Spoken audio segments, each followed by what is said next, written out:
Hi, my name's Tom and I served 6.5 years in the Navy. Hi, my name's Tim. I served in the ADF for just over 11 years in the Army. Hi, I'm Tony. I'm a veteran and I served 20 years in the Royal Australian Air Force. So whilst I was in the Army, I was a combat engineer. During that time, I saw service in East Timor and Afghanistan. My time in Afghanistan was cut short. I got a little bit too close to something that went bang, so I got sent home a bit early. And learned some things the difficult way from that experience. I did a couple of things, but basically I was a clerk, so dealt with personnel administration, and also was on the welfare side of the house as well. Okay, so I was an able seaman in the Navy, and then working on a 5-inch gun. Mine. I've Air got to be Force. Navy.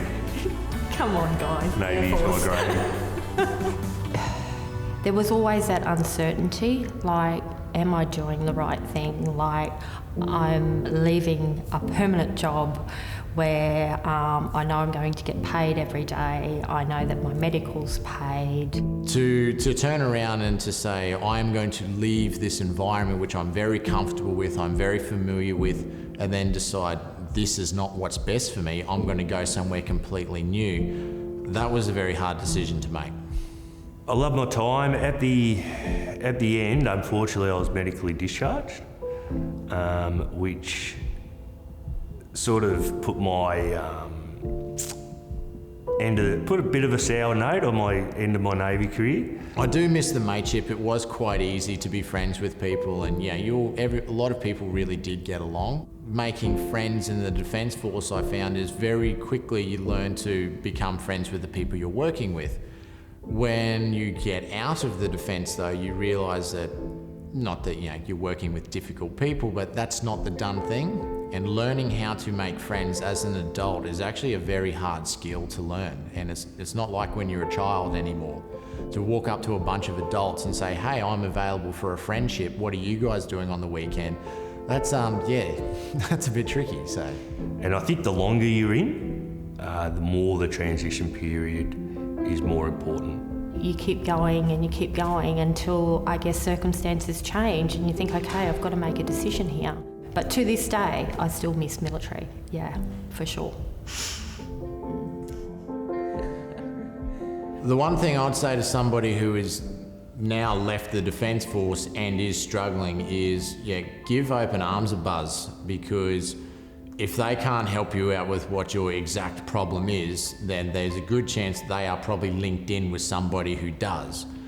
Take your time with the transition process. Take your time, utilise everything that you're offered. A lot of ex-defence members, they sort of go at it like a bull at a gate, and they think the only way I can fix this is I need to go extremely hard, extremely fast.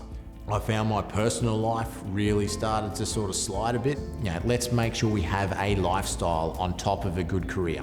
When a member leaves the military, it's not just the member, it's the family as well. And I would tell the partner that there's just as much support out there for them as what there is for the member. It's going to be a big difference to them too once you're stopped and you're actually staying in the one family house, and you're not going away anymore, so you're not getting your family breaks and stuff like that. So there's a lot of things to consider.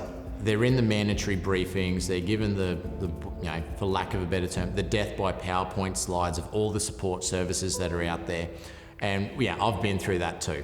However, the spouses or the partners that are at home, they don't get any of that information unless they're extremely proactive about it.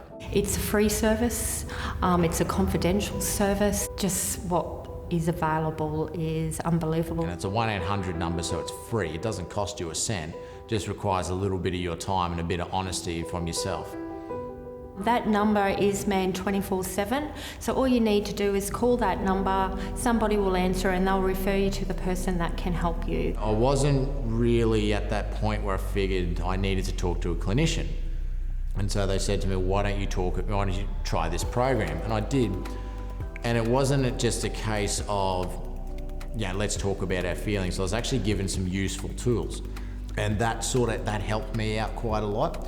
And we spoke a lot about that, that work-home life balance as well. That was really good. I was with a bunch of other people who were in the similar scenario that I was in, and you could share as much or as little as you liked. The staff there were really friendly, and I found it really helpful. There's always help out there. All you have to do is make that phone call.